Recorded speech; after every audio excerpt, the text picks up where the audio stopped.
তুমি মদ না খেলে আমি তোমায় জড়িয়ে ধরে চিৎকার করব, আর আমি চিৎকার করলে সব লোকজন ছুটে আসবে, তোমাকে মারবে,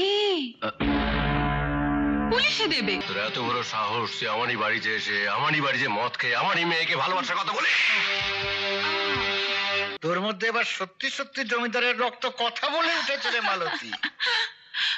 দুঃখ একটাই, জিততে পারলি না, হেরে গেছি। সামান্য একটা গরিবের বেটা জমিদারের বেটিকে হারিয়ে দিয়ে গেল। ও ভাই মৌচাকের মধু, এই যে ও ভাই, কে? আমাদের মেম সাহেব তোমাকে কে? যেতে বলেছি। কেন? তাও আমি কি করে বলবো, তাড়াতাড়ি এসো, আমি চলে। প্রয়োজন ছাড়া আমি কোনো কাজ করি না দাদু। আমার প্রয়োজনেই আমি বাবাকে বলে মধুকে চাকরি দিয়েছি। আজ আমার প্রয়োজনেই আমি মধুকে আমাদের বাড়িতে ডেকে পাঠিয়েছি। তোকে তো আমার ভালো ঠেকছে না রে, এর মধ্যে কোনো কুমতলব নেই তো? মতলব আমার মনের মধ্যে একটা ঠিকই আছে দাদু, তবে সেটা কি ভালো না মন্দ সেটাই মুহূর্তে তোমায় আমি বলতে পারবো না। মধু এই বাড়িতে এলে তবেই সব জানতে পারবে, বুঝেছো?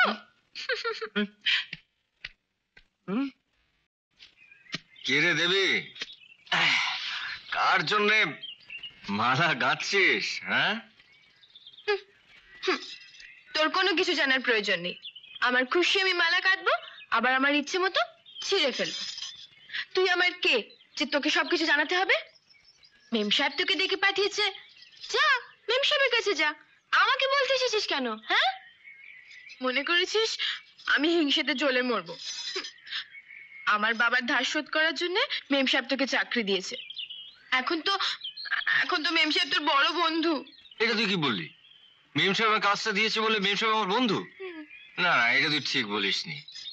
আরে শোন, আমি তো জানি যে মেম সাহেবের সঙ্গে আমার ব্যবধানটা কতখানি, যেটা তোর সঙ্গে আমার ব্যবধান নেই। এবার অভিমানটা ভুললে তোর হাতটা পাঠাতে। সেদিন আমি তোর জন্য যে জিনিসটা এনেছিলাম, আজ আমি সেটা তোকে দিতে চাই।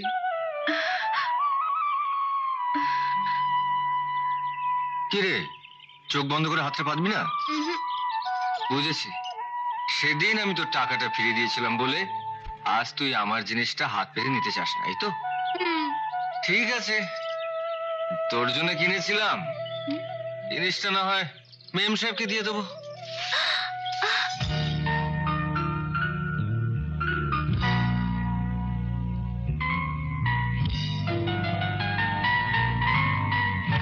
কেন আমার জিনিস মেম সাহেবকে দিবি কেন? দে।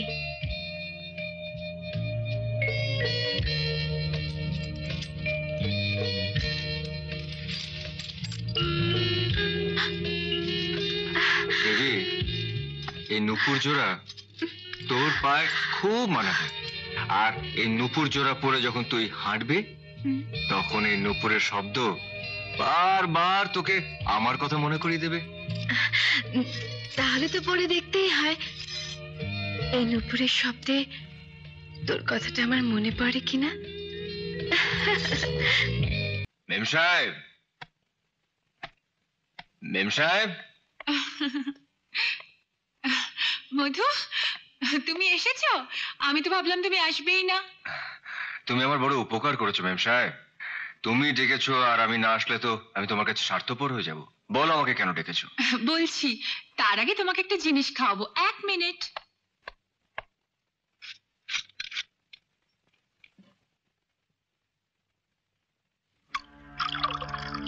তুমি একই ঢালছো মেম সাহেব? এই নাও, এটা খেয়ে দেখো। মেম সাহেব, তো মদ? তুমি আমাকে মদ খেতে বলছো? শুধু বলছি না, তুমি খাবেও। না না, মদ আমি খাবো না। খাবে না? দেখো, তুমি মদ না খেলে আমি তোমায় জড়িয়ে ধরে চিৎকার করব, আর আমি চিৎকার করলে সব লোকজন ছুটে আসবে, তোমাকে মারবে, পুলিশে দেবে।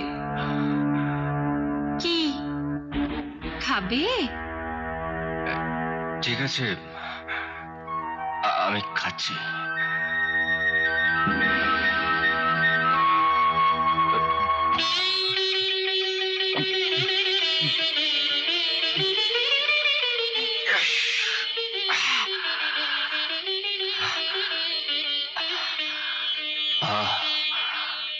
দারুণ লাগছে তো। আচ্ছা বলো তো মধু, বেবি আর আমার মধ্যে কে বেশি সুন্দরী? বলবো, তুমি বেশি সুন্দরী মেম সাহেব। তাহলে বলো, তুমি আমাকে ভালোবাসো? আমি তোমাকে ভালোবাসি। আরো জোরে। আমি তোমাকে ভালোবাসি। আরো জোরে মধু। আমি তোমাকে ভালোবাসি, ভালোবাসি, ভালোবাসি। বলে দেখো না বাবা, এই ছোট লোকটা আমাদের বাড়িতে ঢুকে তোমারই মদ খেয়ে বলে কিনা আমি ভালোবাসি। কত বড় সাহস দেখেছো? এই ছোট লোকের বাচ্চা, তোর এত বড় সাহস তুই আমারই বাড়িতে এসে আমারই বাড়িতে মদ খেয়ে আমারই মেয়েকে ভালোবাসার কথা বলে?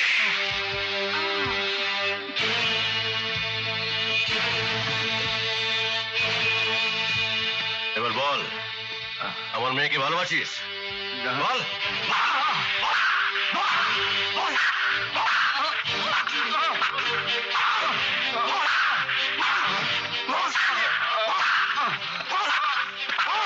কেন আসছিস?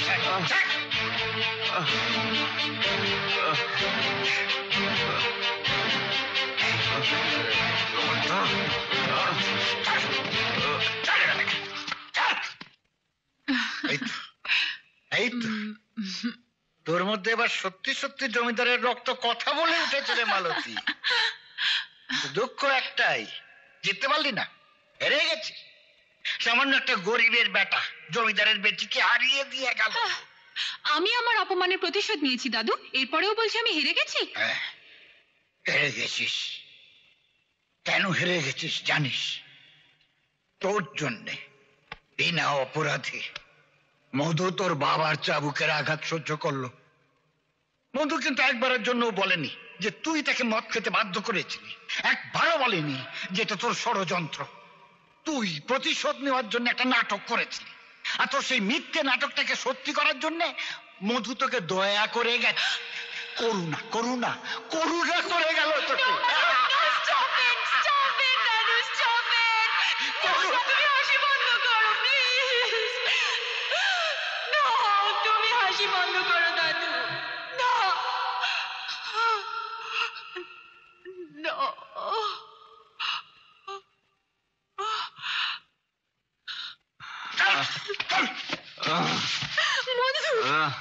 কি হয়েছে? কি হয়েছে মধু? বলুন কি করেছে আমার মধু? বামন হয়ে চাঁদ ধরতে গিয়েছিল তোমার ভাই, আমারই বাড়িতে মদ খেয়ে আমারই মেয়েকে ভালোবাসতে চেয়েছিল। তোমার ভাইকে ভালো করে বুঝিয়ে দিও, নিচের তলার মানুষকে ওপরের দিকে তাকাতে নেই। আজকে ওকে আমি ছেড়ে দিয়ে গেলাম, ভবিষ্যতে কোনোদিন যদি আমার মেয়েকে বিরক্ত করে তাহলে ও লাশটা চিতে উঠিয়ে দিয়ে তারপর আমি তোমাদের খবর দেব। কি হয়েছে রে মধু? কি হয়েছে তোর? মোদি বিশ্বাস করো, আমি মদ খাইনি মোদি। ওরা আমার ওপর, ওই জমিদার বাড়ির মেয়ে আমার ওপর প্রতিশোধ নেবার জন্য দেখো আমাকে আমাকে কিরম মেরেছে। এমন ভাবে মেরেছে তোকে?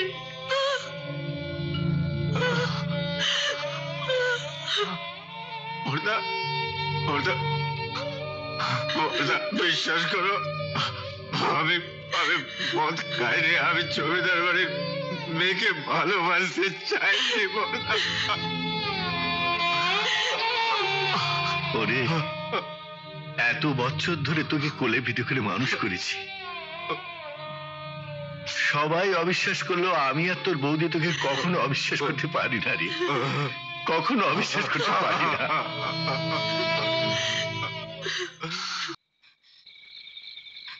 মেম সাহেব, মেম সাহেব,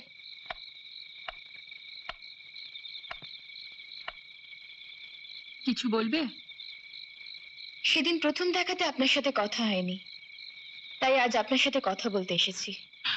তোমার সাথে কথা বলবার মতো সময় আমার নেই। তা থাকবে কেন?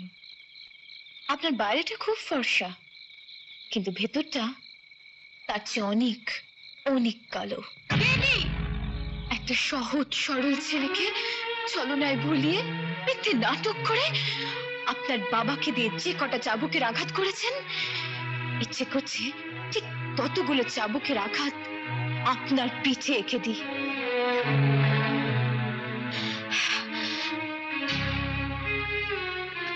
মধুর শরীর থেকে হয়তো একদিন আপনার বাবার দেওয়া চাবুকের আঘাতের দাগগুলো মুছে যাবে, কিন্তু তার বদলে যে ঘৃণার জন্ম হয়েছে মধুর মনে, তা কোনোদিন মুছবে না।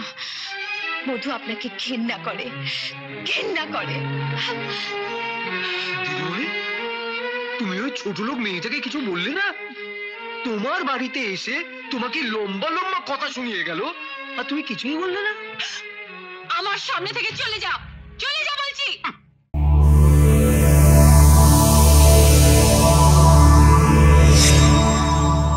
এমন আরো অনেক ভিডিও দেখতে এই চ্যানেলটি সাবস্ক্রাইব করে নিন এবং পাশের বেল আইকনটি প্রেস করে দিন।